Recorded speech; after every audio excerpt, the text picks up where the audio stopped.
would you like to earn £1 million a year tax-free per person, completely legally? And also, how would you like to build an intergenerational legacy, a pension that survives you and you pay 0 inheritance tax because it's a trust? Now, these two things are both really important facets of commercial property. And Einstein once famously said, if you can't explain it to a 6-year-old, it means you don't really understand it yourself. So who's my 6-year-old and who did I explain this to? Well, this gorgeous person, this is Darcy, my granddaughter, when she was 2 years old. We would walk around the town in Scotland where we used to live. We would walk past some of my shops or some of my offices. And she would say to me, well, Grandad, why are you a shopkeeper? Why are you selling things in shops? I said, no, Darcy, I'm not a shopkeeper. I own the shop.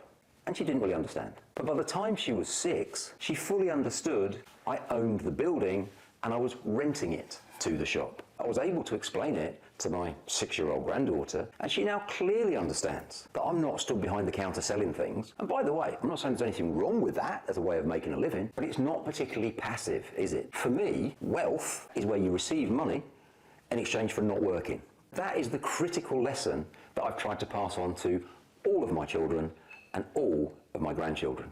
We're all taught that if you want to get on in life, you go to school, you do your exams, you work really hard, you get a degree, and then you go and get some sort of professional job or something, and you get paid a really good salary. Well, the average salary in the UK is around about £33,000. That shop that I used to take Darcy to, because it's got Costa Coffee next door to it, makes £28,000 a year tax-free because it's in my SAS, small self-administered scheme. It's a pension.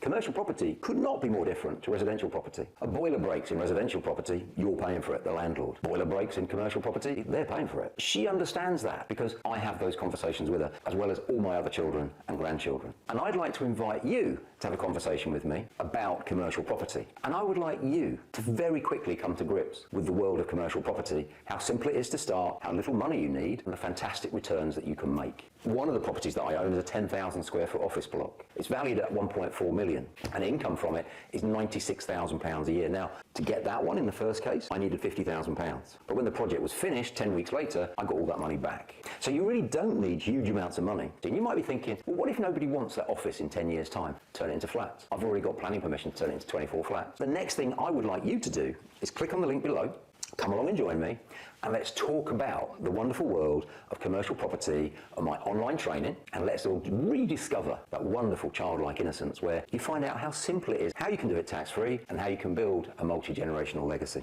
My name's Paul Smith, founder of Touchstone Education. Click the link below, and I look forward to working with you online. Bye-bye for now.